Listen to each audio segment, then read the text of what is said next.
Soap Dish, where we dish about the soaps. Yay. Thank you guys for tuning in. This is a special Mother's Day edition of the Soap Dish, where my lovely daughter, Savannah, has decided to join me Hi. as part of her gift. She says hi. Okay. I want you to see my shirt. You can't really see, but see? It says all mom, all day, every day. All right. So we're going to talk about Beyond the Gates. We only have 3 days this week, so it's going to be Monday of last week and Thursday and Friday. Bear with us. All right, thank you. Oh, do you want to say something? Hi. I'm probably your new favorite, guys. So, hello. Dang, hi. that quick. Hey. I shared my throne and lost my throne in seconds. Yeah. I'm sad. All right, let's see where we start. So we start with Monday, May 5th on Beyond the Gates. And as always, I always put this in my number one note for the Mondays. I appreciate that Beyond the Gates does the recap every week. Yes, and I love that it's accurate to, like, the episode. They tell you what's actually relevant, and it's really helpful. So, yes, yeah. very much so. All right, Severance does that too. Yeah. Everything we that. see Kier everywhere. Praise Kier. Praise Kier. All right, so the next note I have is okay, so we ended the episode. We started the episode where we ended the episode with after everything had come out at the anniversary party, and then all the Duprees most of the Duprees are gathering to talk about it. And Leslie walks in. Chelsea lets her in, and Leslie starts monologuing. She was so happy That's to make her favorite speech. thing to do, y'all. She just loved talking. Yeah, she had been. You know, she been practicing. Oh, you can for tell. decades. She was Yes. ready. She has cues on when her voice needs to break and everything. Teddy. Teddy.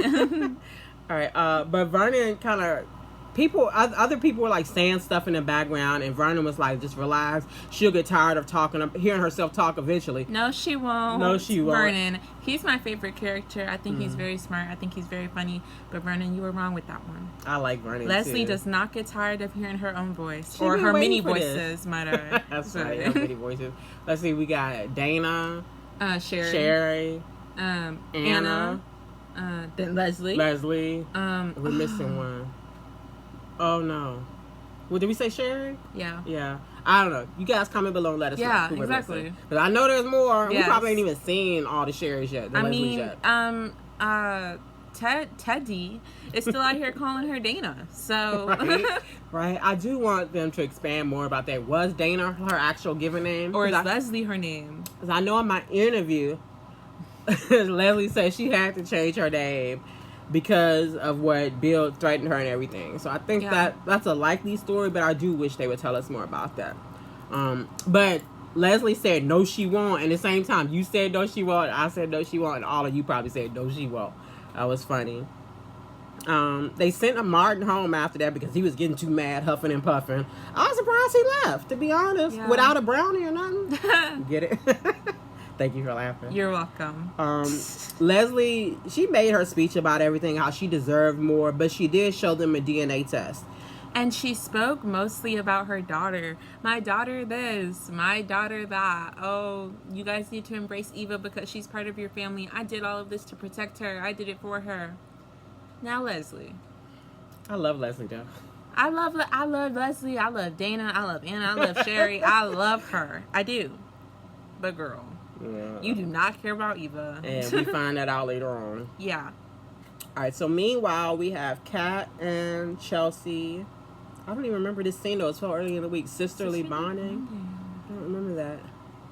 Yeah, I'm not sure about that. Oh, no, that's not wrong. That was Kat and Eva. This is a joke. I was being ironic. It wasn't Chelsea. It was Eva. Kat and Eva were talking. They were still at the club while everybody else was at the Duprees. This is where Eva showed Kat the DNA test.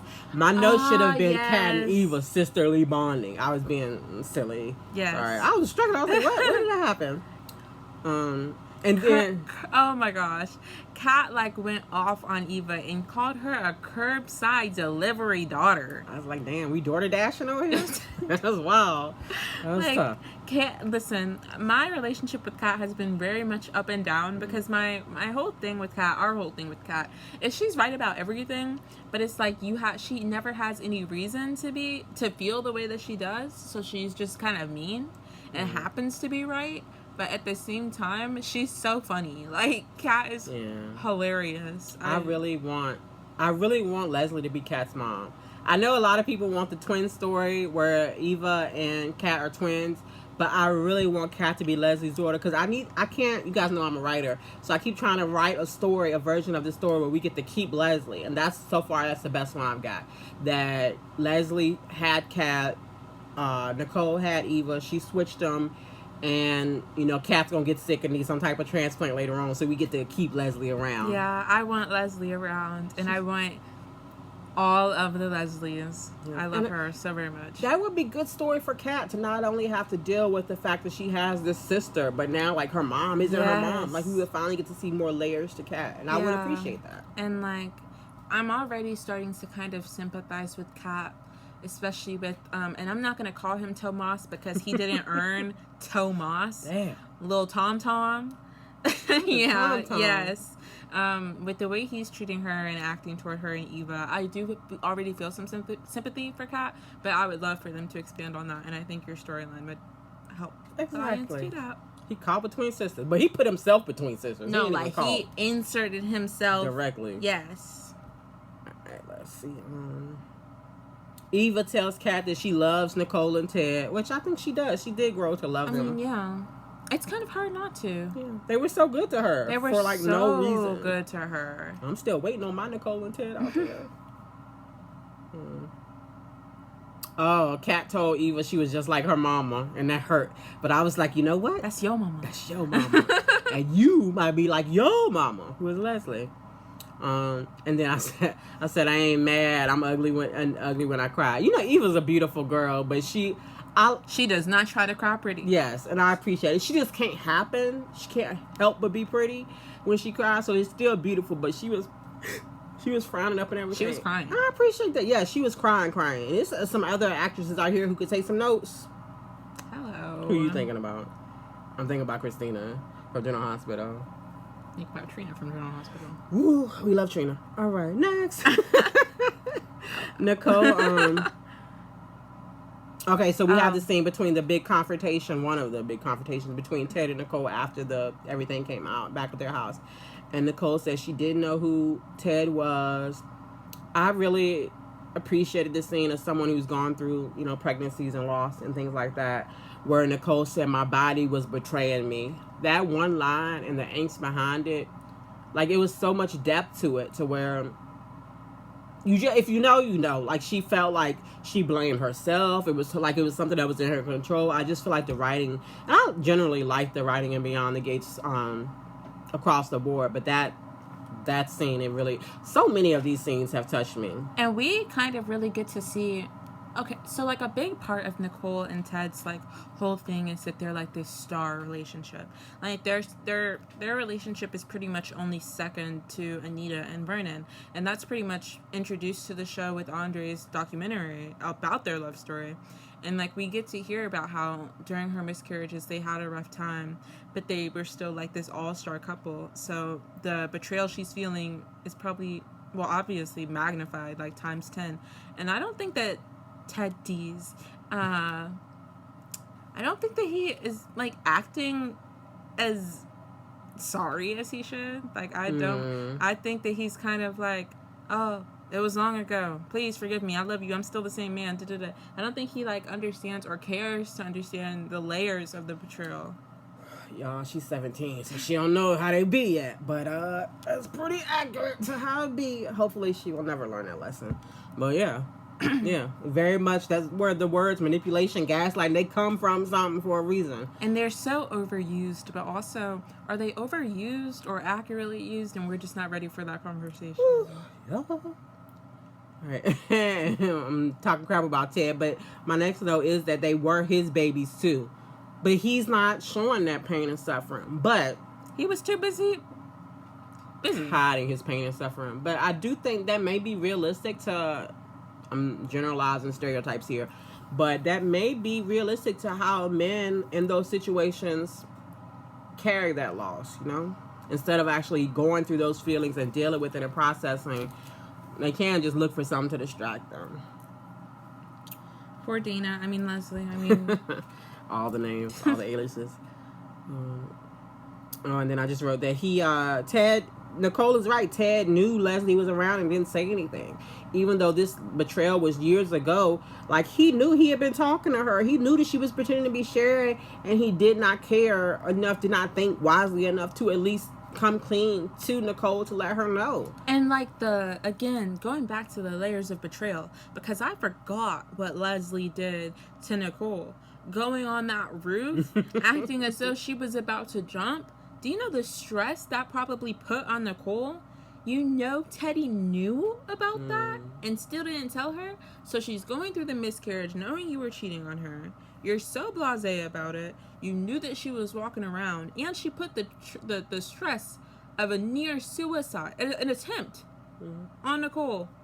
And he still didn't care enough to like say, hey, by the way.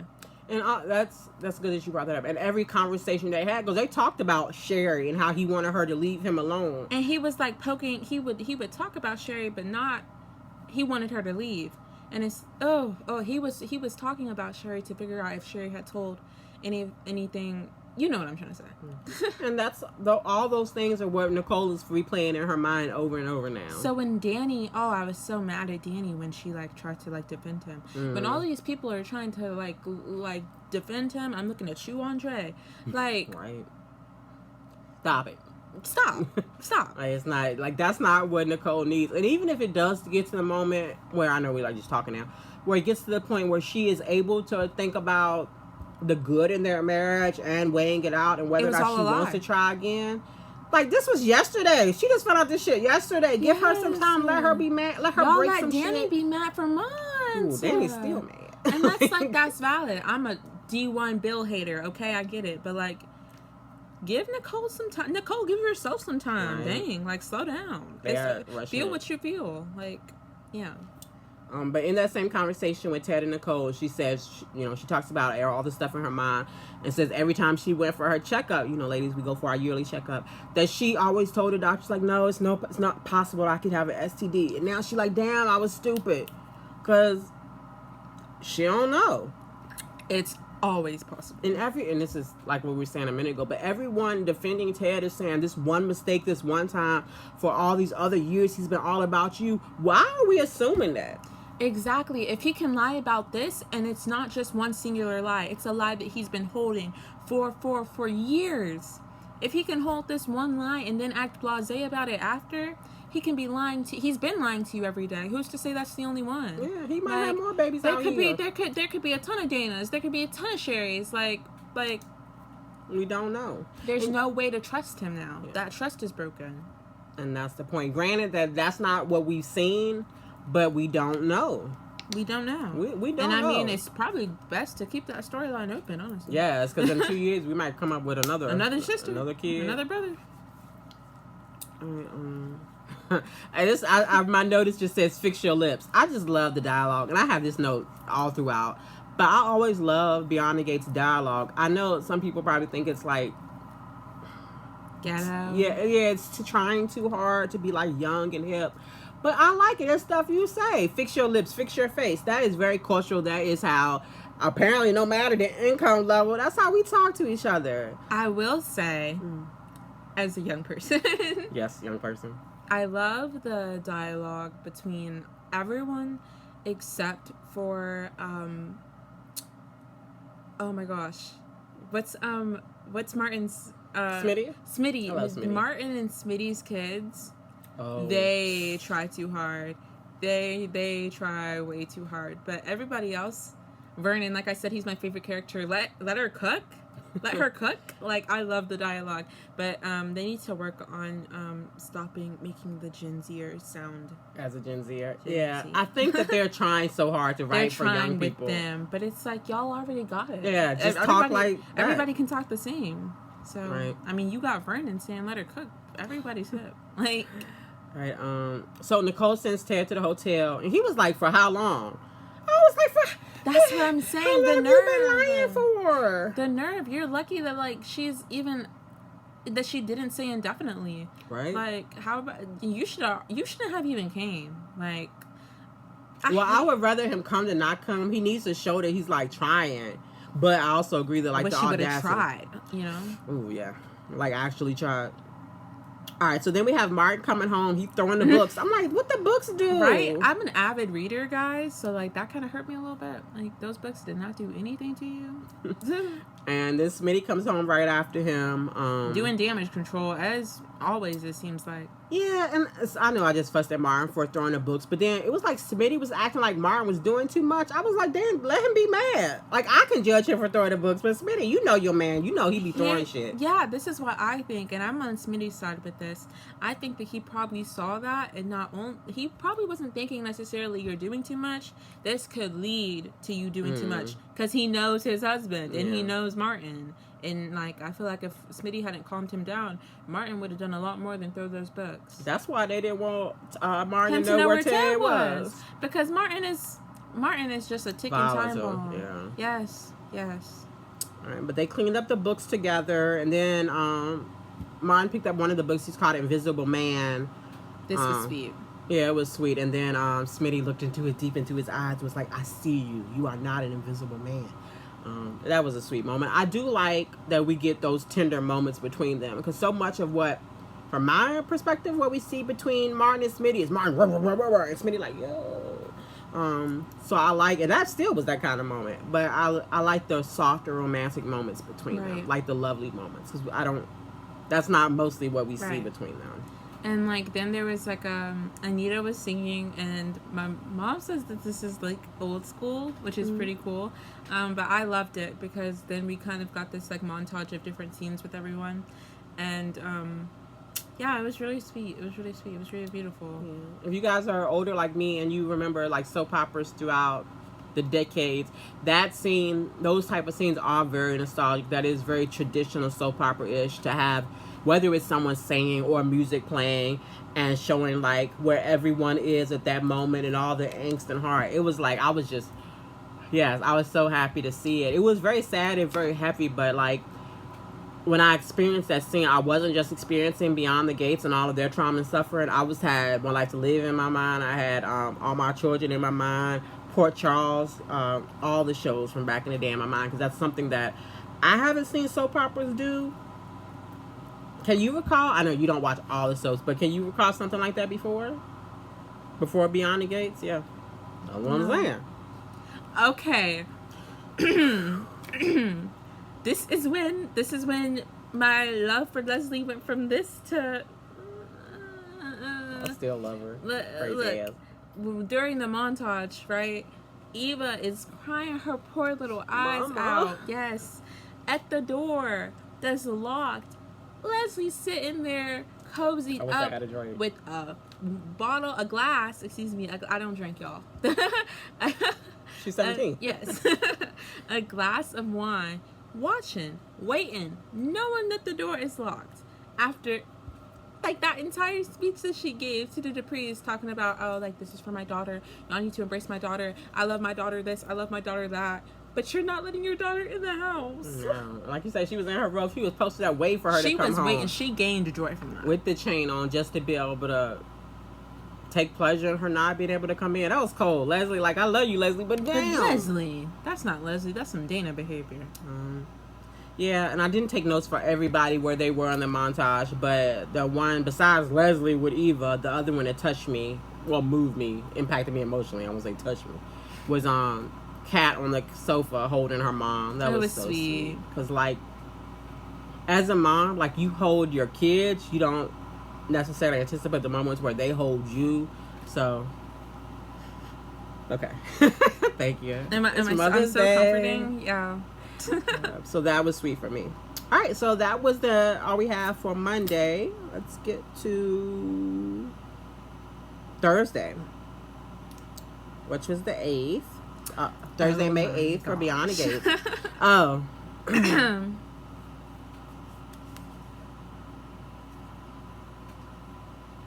That's how we started, y'all. When I saw the actual one, I was like, I got that. This is my favorite one, y'all. It is her favorite one.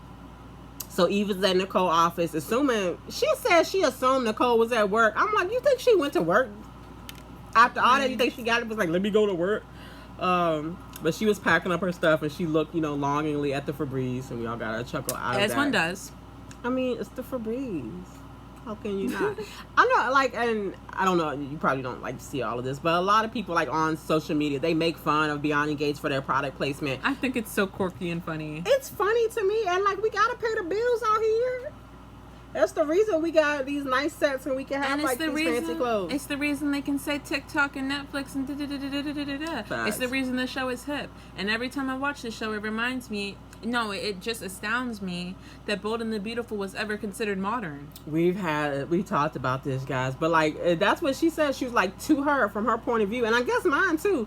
Before Beyond the Gates existed, if you had to, like, line up the current soaps we have now, Beyond the Gates was the cool one.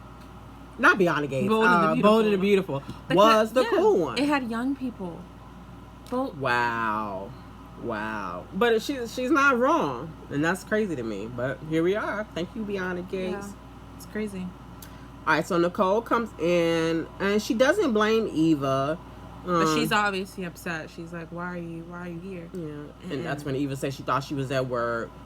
And then Danny bust in. Danny, I've been loving Danny lately. I'm not gonna lie. Danny's sober out here. Danny is a force when she's sober. But yeah, Eva was like, I don't hate you. I don't blame you. And Danny was like, but I do. Get the fuck out. Sorry. Get out. Oh, yes. Yeah. So, well, hold on. You do that one. Okay. So Danny brings Nicole some water. And she's like, you want something stronger? But, you know, everybody don't drink like Danny. And so Nicole was like, nah, she good with just the water. And she also gave her some chocolates. And I think, like, bath, I don't know, body wash or something. Yeah. And then she gave her an old teddy bear, which, you know, on the surface is cute. I saw it. I was like, oh, does it have two eyes? Because y'all remember when Doug didn't realize the teddy bear had one eye? What poor in the... poor Vanessa. No, not poor Vanessa. Yeah, as soon as I said it, I was like, that don't feel right. But anyway, it seemed cute on the surface, but then, like, we were listening to it. Danny, you took her teddy bear and kept it for years, and this is the moment you decide to give it back. And knew exactly where it was at. Like, Danny. Like, that's rough. And you know what? It didn't click for me until you said teddy bear, but Teddy Bear. Like, how you gonna bring me a Teddy Bear? And then she called him Teddy Bear when she went to the hotel. Now, Danny might not be sober. That's funny. I didn't even catch that humor till just now. So yeah, she been holding the teddy bear hostage. I guess she figured Nicole had her own teddy bear. I'm sorry, I can't help it. I guess, like, as soon as I thought of it, I was like, I gotta say it now. I have to say it. All right, Danny, again with the dialogue, Danny was like, I want to take my earrings out and fight everybody. Very realistic. You know, you gotta take, if you gonna fight, and my family is a pacifist household. Ain't nobody fighting here whatsoever. We believe in plants and, yes, you know, and peace and walking away. But, like, we still black, so like, we still know you take the earrings out, right? Because they might pull them. Hey, we ain't even got pierced ears. But I still caught the reference and thought it was funny. Then Danny starts, she says, she's like, I'm not trying to defend Ted, but then proceeds to defend Ted and points out all the differences between Ted and Bill and making it like he was better. And it's like, baby, why are you making it about Bill to begin with? Because you're not over him, and you don't think you ever will be. But she says she's past that now. Yeah, how many times have we heard that, Mom? You right. How many more episodes before we see her with another bottle? But she's sober for now. The preview it's had one her day at a Andre. time. Yeah, but she wasn't drinking. She was doing other stuff. Are you sure? I mean, I don't know. I looked away. I like to see Danny doing anything but being worried about Bill. So I'm happy that Andre serves his purpose, so to speak. I mean, this is what supporting characters do. All right, like Danny. She was supporting Nicole, but she did, even though she was trying to defend Ted, she wasn't heavy-handed of trying to force her to give him another chance. Kinda. Just straddling the fence. She was with like, hey, do you think that, like, despite all of this, you guys can still stay together, bruised but not broken? And that was a really pretty line. And I love that Nicole said no. She doesn't think so. And that, you don't know this, but some of you guys my age might know this, that there was a book called Bruised But Not Broken, and they made a movie of it, and it was a whole, like, couples therapy kind of thing, very Christian undertones, or whatever, of, you know, getting people to work through their problems and stay together. So that's another, like, cultural thing that they threw in there that I appreciate. Nicole's dialogue was very genuine, very realistic. She said she just feels stuck. She's numb. And I'm like, girl, it happened last night. It ain't even been 24 hours. You can be numb. You can be stuck. At least for a little while, let yourself feel You're those hardly feelings. stuck. Or not feel the feelings. And Danny is all about action. Yeah. Danny's a mess. She's a train wreck. And she pointed out the differences in how she reacted versus how Nicole's reacting. Which is nice, the conversation that they both see those differences without, like, criticizing one another. But Nicole ultimately says she needs time alone, which, again, I respect and understand. All right, then we go to your favorite. Vernon with Anita. He said, I guess both our sons-in-laws are jackasses. which was really funny. I love Vernon, man. Vernon is quite funny and quite charming. Chelsea comes in and bless her heart, she's talking about Bill's part in this whole mess, and it's like she's wondering if her dad is just not a great guy or an actual villain. I'm like, girl, he threatened to take a baby. You already know, like, girl, listen. And then Anita and Vernon, y'all lying straight to that girl's face. They made it seem like Bill was like he was just talking about it, but he wasn't being about it. But they scared of Bill because they know whatever Martin he cleaned up mess he cleaned up for Martin, and who knows what else. And if it is for Martin, I say we throw him under the bus. But anyways. I'm very curious to know what it was and like how it ties into Tyrell and Samantha. Yeah, that's another thing, and I think I'll say this later in months. But I really like all these little seeds, Easter eggs, whatever you want to call it, that Beyond the Gates has planted from the very beginning, so that we could see like where a story may develop. And as we're getting further along, it's already like they're not pulling anything out of thin air because they planted the seed, whether we knew it or not. It's good writing. Very good writing. General Hospital, take notes. Please do that. All right. Already said that. Sorry. All right. So then we go to Bill and Haley doing what they always do, talking about the Duprees and sex. I'm so tired. I'm not gonna talk about them. Y'all, I don't like judging. I don't want to say I judging another woman for their appearance, but looking at Haley, if y'all got Google, y'all got Google. I sound like an old person. Do y'all got Google? Who don't have Google? Look at Haley before. Look at the actor that plays Haley before Beyond the Gates. She was so tiny, like girl. But she's had a bit of a transformation. Like so much here and there. I'm like, goodness. I'm sorry. It's just so much. I'm like, oh, that can't be comfortable. Moving on. All right. I'm being offensive, y'all. I'm sorry. My daughter is checking me, and I chill it out. All right. Let me say this, because this is my note. You don't have to participate. Bill and Haley get on my nerves, and you know something's wrong with Bill, the medical thing or whatever. So, what the scene I want to have is when they're doing what they do, having sex. I wish Bill would have a heart attack on top of her, or a stroke, or some type of medical malfunction. They both deserve that trauma. I don't want him to die, but I want Haley to have that memory of looking up at her man and being like, Bill, are you okay? Like, no, he ain't okay, because we're the old man. All right, I'm sorry, but it was in the notes. I had to say it. We can move on. So at first, when Bill and Haley are talking about everything with Ted and Nicole, Bill didn't say his part, and I thought it was very interesting that he neglected to talk about what he did his part in it. But then Ted comes over, and at least seeing Ted and Bill talk made me wish we have had scenes. I'll say one critique from Beyond the Gates. I wish that we would have had scenes somewhere up until now of Bill showing and Ted, showing their friendship, and showing that like Bill whether it was a flashback showing their friendship in the past. We could have seen Ted coming to Bill for help, or seeing them like Bill being like, "Yo, what up, man? We was boys. Why you icing me out like the rest of the Duprees?" It made me seeing them together for that 30 seconds on the couch made me want more. Yeah. Like in the past. Bill is shocked that Dana kept the baby. Dana? But Haley was right there in the room, so then she overheard anything. It didn't seem like Bill was trying to hide it from her. And she's like, she liked that part. She was right in the back. Yeah. So. Yeah, she does. Which makes sense given the type of person Haley is. Woo. Trash attracts trash. What if Haley and Leslie are cousins? Oh my god. No, that's a lot. Am I drawing a line that we don't need? I don't know. I do want to know more about Haley's background. Yeah, because she, like, came from, like, a foster home, I think. Did she? Like, we don't know. I don't care to know anything about that lady. I want to give her some nuance. But I don't want to like her. I just want She's more. such a flat character. But not flat at all. I knew you was going to say that. You said, I don't know how I couldn't. All right, I'll stop. All right. Ted and Bill basically make peace. Ted leaves. Haley talks shit. Yeah, because, like, Bill said that he could stay for brunch. Haley was like, oh, I don't want to sit down to a meal with you. Yes, because she's judging him. Yeah, right, Haley, right. Bill. How about you go to the country club and try to get a meal? Woo. See how that goes be for way you. Not gonna happen. All right, then Danny busts in. The door was open.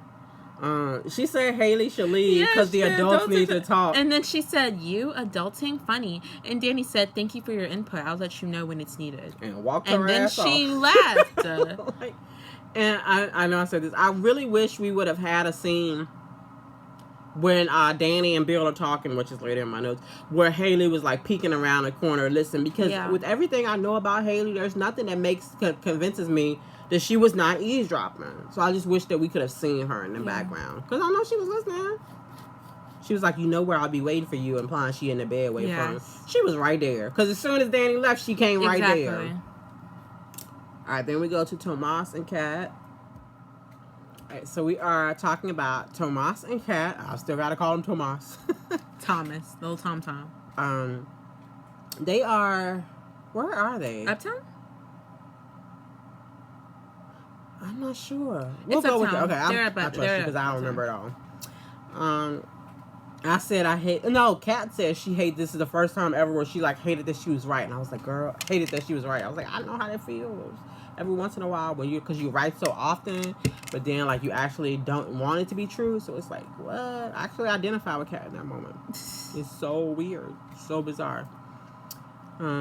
She says tells Tomas that Eva got close to her family just to blow it up.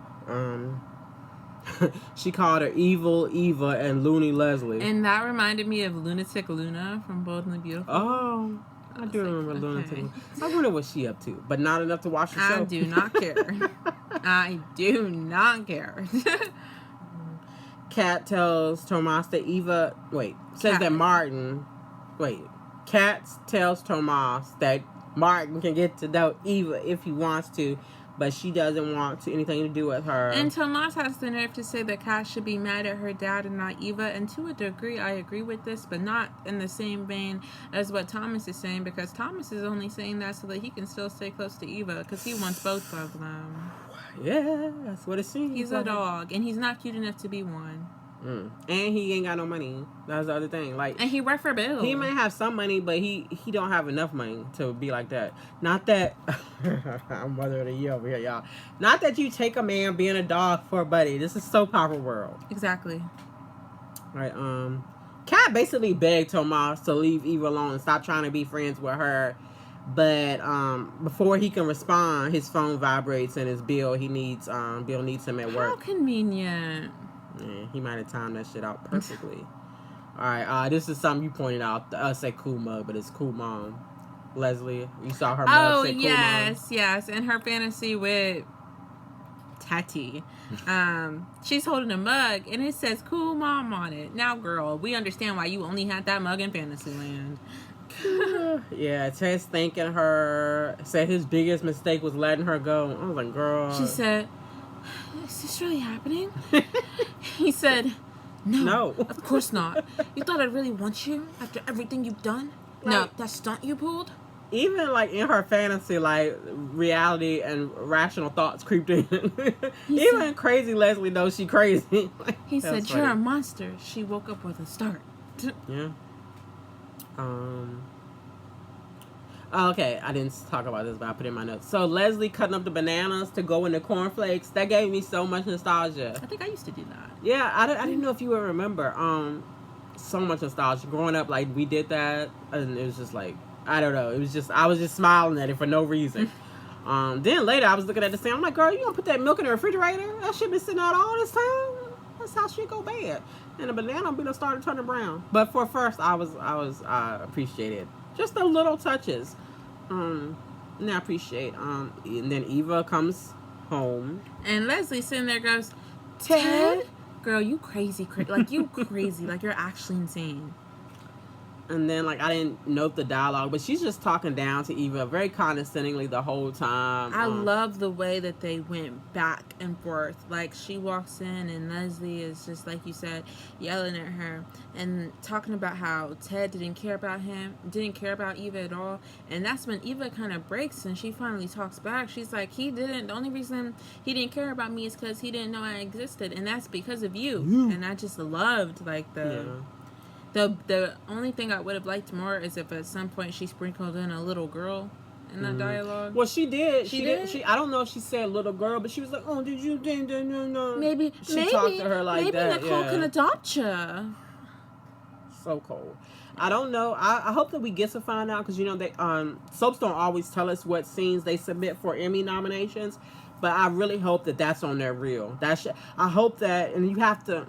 It's complicated, but like not every actor, not every actress gets to submit for scenes. But I think Leslie and Eva should both be supporting actresses. I would like those scenes submitted. And so far from what I've seen for Beyond the Gates, the show is like an ensemble as the whole for like best writing. I would like those scenes included in their montage, their reel. It was really strong, really emotional. I was just staring at the screen, feeling all the feelings. And then she goes behind the recliner and pulls out the suitcase. Oh, poor Eva. She's like, what's that? And Leslie says that she can't sleep in the same home as somebody she doesn't trust. And Eva starts like crying, talking about how she slept in her car last night. Yeah. And then Leslie says that maybe she should go see her father. Maybe she can be the consolation prize. Like, I love Leslie, but I'm like, girl. And right before her last words, right before Eva leaves, like mother, like daughter. That's because Nicole is the mother. I need it to be true. Like, Beyond the Gates hasn't really disappointed me yet, but that will disappoint me. I need Leslie. Or maybe they'll write a better story. I just need Leslie to stick around. Yeah. But I think that I don't know what a better story would be besides what I came over with. Right. So humble. When necessary. And best believe if that's what happens, I will go back to my older videos from like the second week of Beyond the Gates and clip where I said I predicted this all back then. Valid. Because I have to. My note says, that's Nicole's baby. That is Nicole's baby. Then we see after Leslie kicks Eva out, she throws a picture of her and Eva away. Like, damn, you gotta throw away the picture, too. Right, it was a nice picture, too. What about the frames? You just throwing away frames out here? Then Eva goes to see Ted at the hotel. She says that she doesn't have anywhere else left to go. And he's actually kind of nice to her. Yeah, I appreciated, out of all the scenes I've watched with Ted's scenes with Eva in that scene, and Ted's scenes with what we'll talk about soon with Martin, I actually can't critique. I just appreciate and enjoy it. I think he made all the right choices. So you're welcome, Ted. I appreciate you. Thank you, Ted T. Every time she say that, I'll be like cringing inside. I don't know what to do. But Ted asks Eva like what she wants, and she starts talking about she didn't know Leslie was this, Leslie that. What he was like, no, you're not answering my question. What do you want? And she's like, I'm hoping now that we know about each other. Oh, so she's like, maybe we can mean something to each other. I was just like, oh, I love this girl so much. You might have a big sister. But like, I just want to nurture her so much. It was so sweet. Yeah, and he ended up actually getting her a room and offered an apartment if she wanted to stay in town, but she was so eager. Yes. And she was surprised. So like she said, I halfway expected you to give me a check and send me back in too. I think that's what she fully expected. I didn't even expect a check, girl. I thought he was just gonna pick you out. I didn't know what to expect. Yeah, Ted's a weird character, so I didn't know what to expect. Nicole goes to see her parents. Vernon and Anita says she's sorry to them. She apologized to them. Says she feels like a disappointment. Again, very realistic. You don't get to the age where you are too old to like worry about disappointing your parents. And it kind of, she's not just looking at it from herself. She's also kind of looking at Danny. She talks about how they like set them up with like the perfect life, and they still managed to both pick like jerks as husbands. But they tell her that it's not her fault, because like it's not her fault. They're good at hiding it. Like Exactly. they had everyone fooled. Then Vernon goes to make coffee. It's not about the coffee. To leave them alone. Just give them some mother-daughter time. Is that it? All right. That's all I got for the 8th. So now we move on to the 9th. Friday, May 9th, which is my son's birthday. Happy birthday, Marquise. Happy birthday. Which is one of the reasons we're just getting this video. Yeah. Because I've been spending family time. All right, so we start the episode with not Nicole, Naomi. I don't know why, just the end at the beginning of the name make me mix them up. But Naomi and Jacob, I said the overacting homeless woman. I called her the overacting homeless woman. Her name is June. Now listen, y'all. I've done some research on June, okay? So guys, I draw portraits of people for fun, professionally, whatever. She's an artist. She's very talented. Yeah, that. And so like I find faces really interesting. And I mean, June is meant to look very unkempt because she's like a homeless woman. That sounds messy. She's meant to look unkempt. Yeah. They make her look bad. Yeah. Every time I saw her, I was like, I feel like she's really pretty. So I looked her up today. Y'all, she's gorgeous. The actress that plays June is literally stunning. Like, if you haven't, go look her up. They put a lot of effort and work and makeup into making her have like those circles around her eyes. Because she is just beautiful. Like, she is gorgeous. She looked stunning. She looked like a princess. Yeah. And you know what? Maybe we'll get a glow up. Oh, where like they give her own place. We can get a montage. I would love that. I want it now. Yeah. Oh, like a Cinderella type of thing. That'd be nice. And like they through a contact that Martin had, Naomi was able to get June a room because Martin is doing some cool stuff with making sure that homeless people have places to stay. So through Martin's contact, they were able to get her at a hotel. And there was a point that you made. Yeah, so I was getting annoyed at June because it's like they had to force her to like take the room, and she's like, I don't want it. And I'm like, girl, I got a house, and somebody offered me a room, I'm gonna take it just to get a break. But then I, tried to empathize with her and just think about it, and we don't know what kind of life she's had, how hard it's been. It's obviously not great. She doesn't have a place to live. She's living on the streets under a bridge. That maybe she's afraid to trust in someone trying to help her that is genuine. Maybe she's afraid to like actually be happy because it doesn't last, So as a result, she left the hotel. Yeah, she left, which is it annoyed, but I think it's probably sadly, strangely realistic.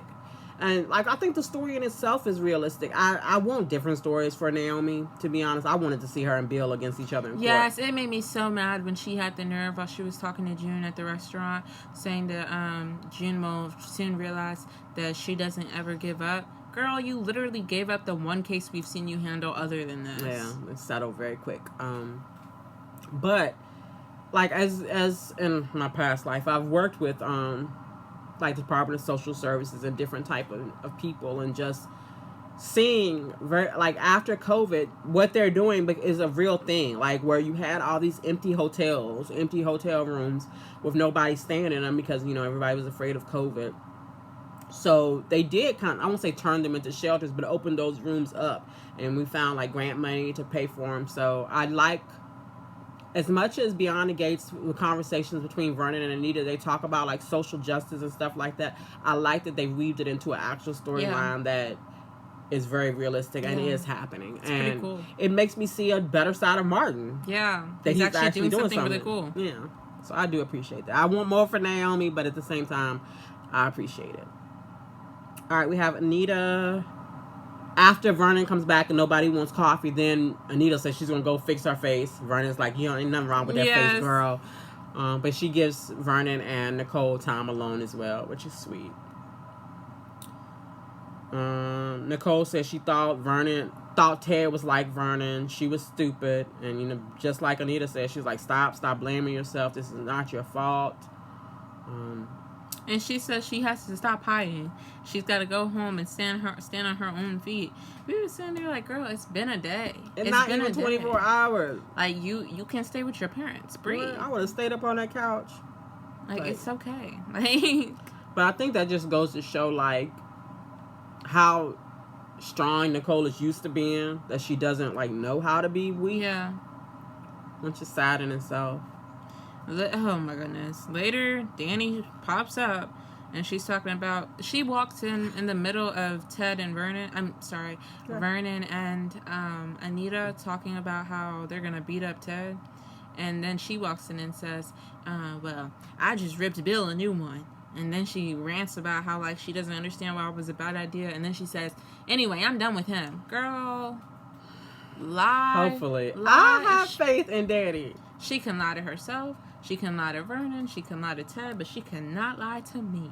She is sober and she's done with Bill. We have no proof that she is sober. And we have no proof that she is done with Bill. Touche.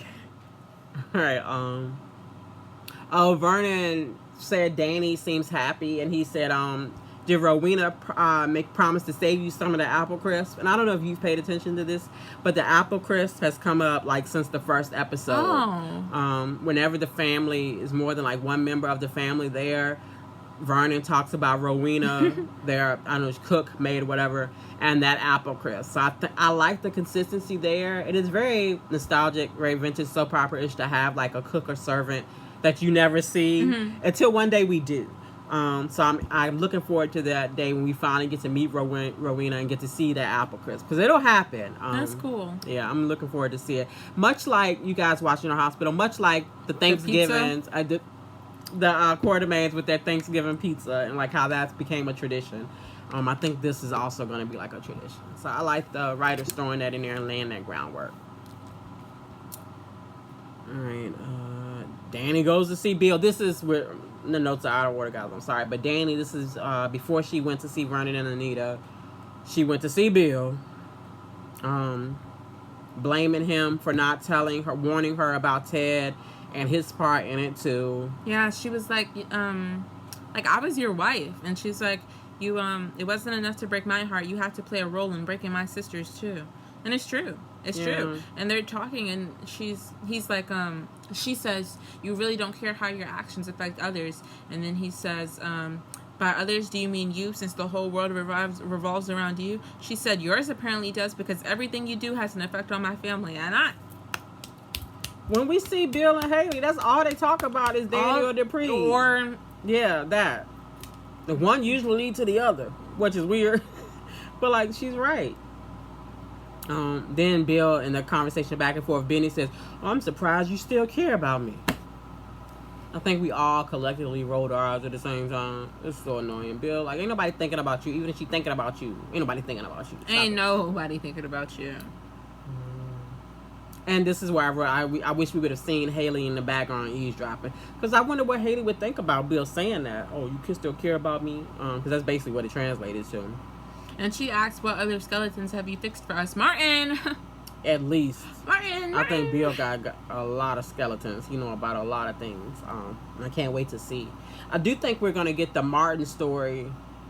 That'll be July sweeps. I think by July, the way the story is going, the way they're pacing it, I think that we'll find out more about what happened with Martin and whatever he did to protect his family in July.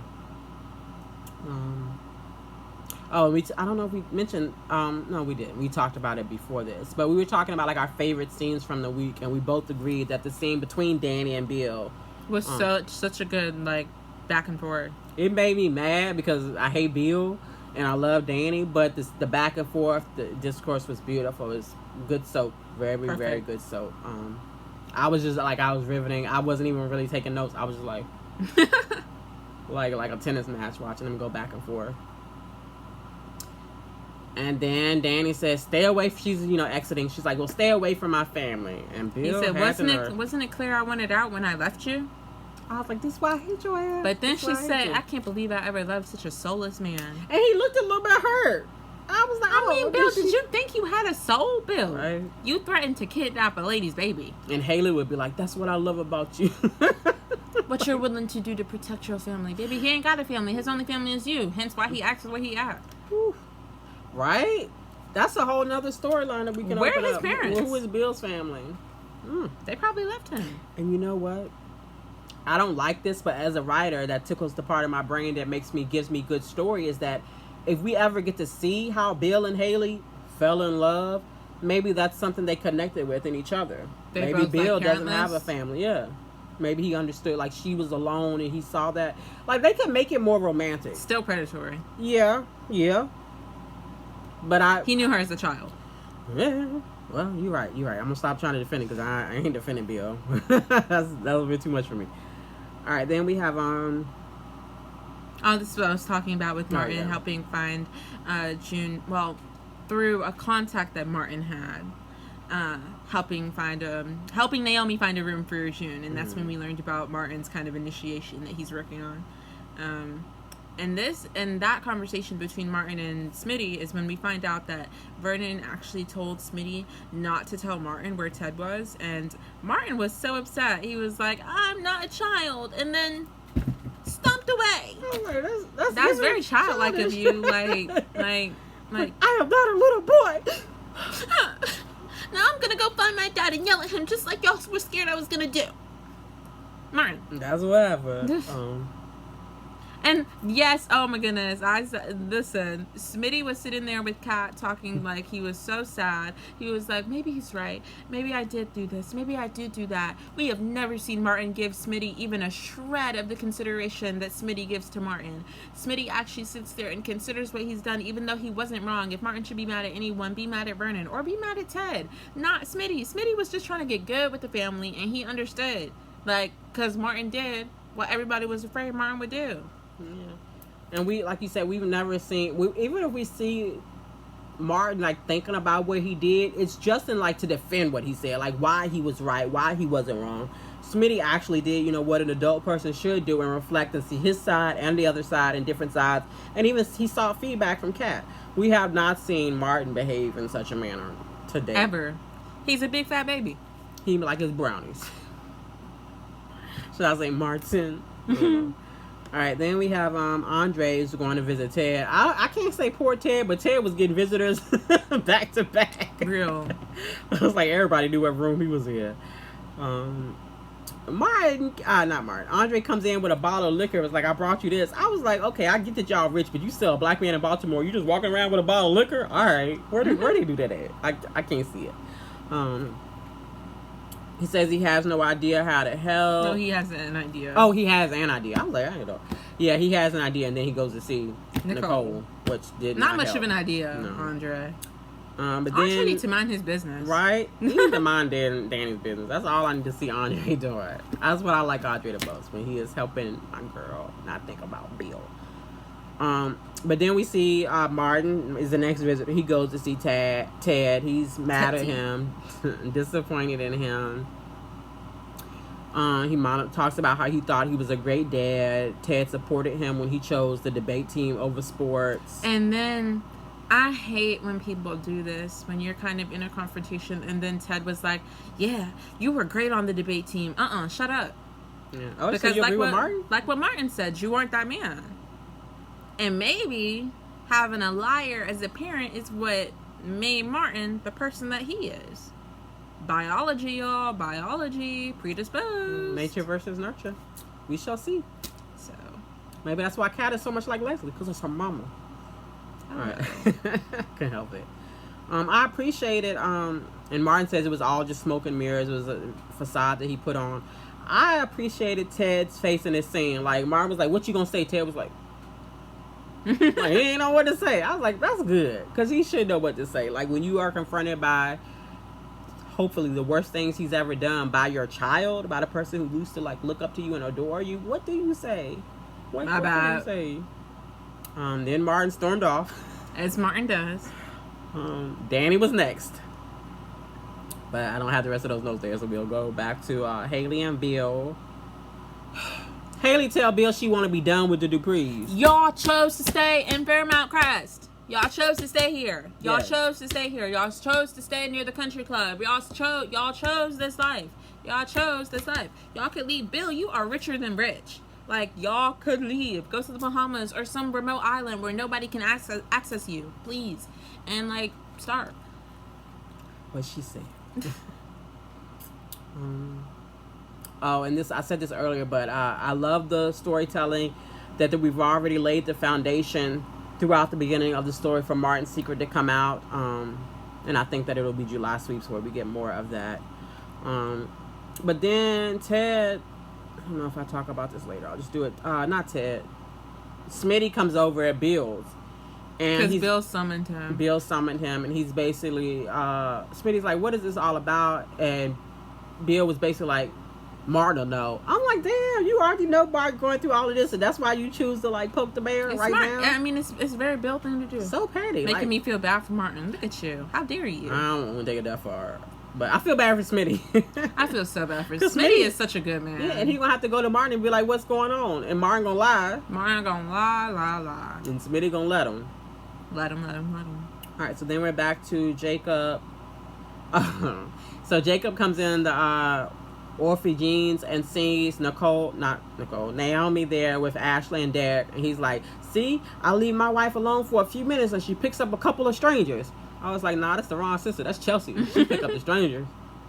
Oh, and mind you, when they're sitting there, now listen, because I was my jaw dropped to the ground, y'all. Like, Literally. they're sitting there talking, and then Ashley reaches her hand across the table onto Chelsea's plate, picks up whatever food it is, and eats it, and talks about how good. If you ever eat something off of my plate, like, where's the etiquette? Where's the manners? Actually, that's the worst thing you've done. You've done a lot of bad stuff. That's tough.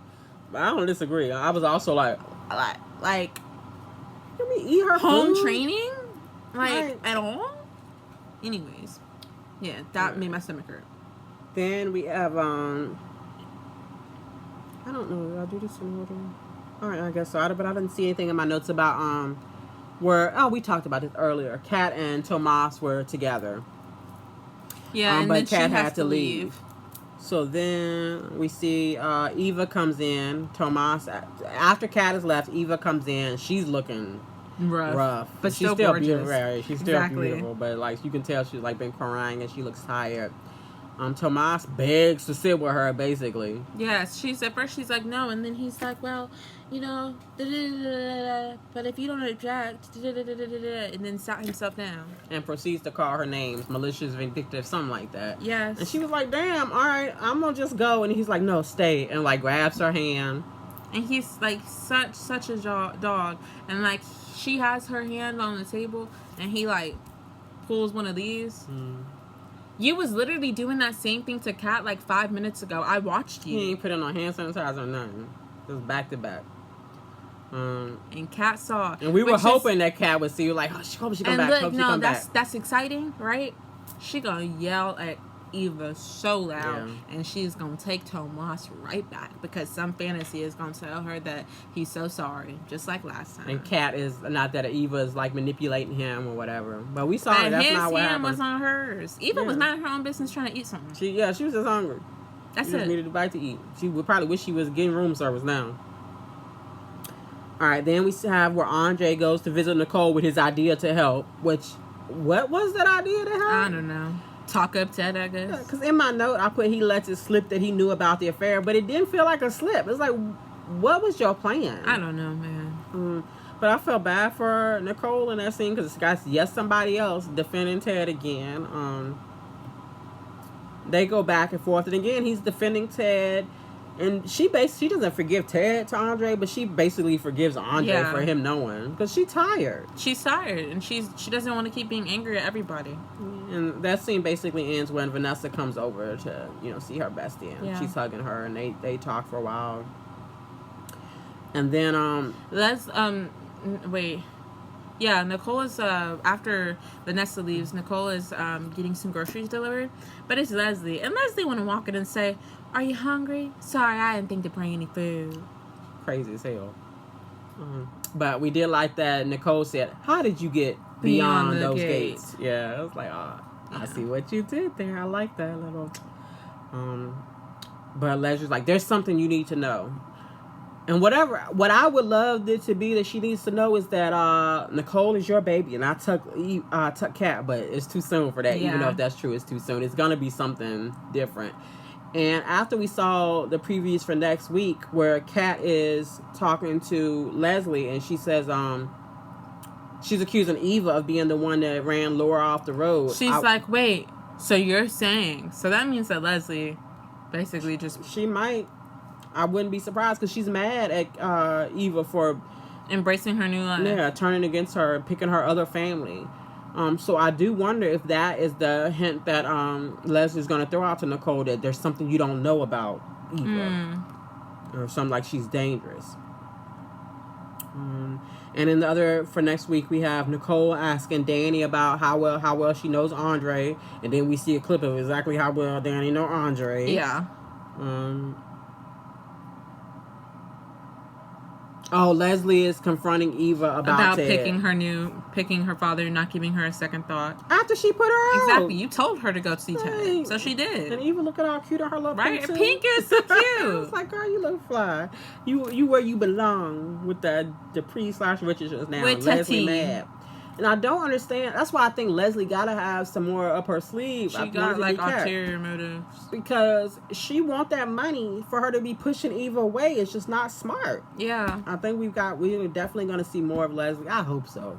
So much. As much as I hate her, I love her. I love her so much. So entertaining. She's hilarious. Well, that's about it. Yeah. Do you have anything else you wanna say about the week or next week? Hopefully next week Bill dies and Haley dies. Is he gonna have a heart attack on top of Haley? I'm sorry. You brought it up. I feel like you brought that up. And hopefully Smitty finds a new husband. And but what about the kids? Then they're gonna have to go through a divorce. They already been adopted. He can take Tyrell, and Martin can keep Samantha. Ooh, right. That's rough on Samantha. I don't like Samantha. Martin ain't gonna let her do nothing. Oh well. Yeah, that's my hopes, guys. All right, I'm just interested to see what happens next. I've enjoyed Sweeps very much more on Beyond the Gates than General Hospital. I forget General Hospital is even in Sweeps. We were going to do a General Hospital video, and she was like, "Do you want to do that to yourself on Mother's Day?" Right? Like, why? Valid. Exactly. Maybe next time, y'all. We'll see. Maybe next year will be better if it's still on next year. I can't wait to see where Beyond the Gates is at in a year. So exciting. But thank you guys for bearing with me and putting up with this delayed video. It's been a while, but I'm happy that I got to be with my daughter. Happy Mother's Day, Ed. Happy Mother's Day. Live long and prosper. Live long and prosper.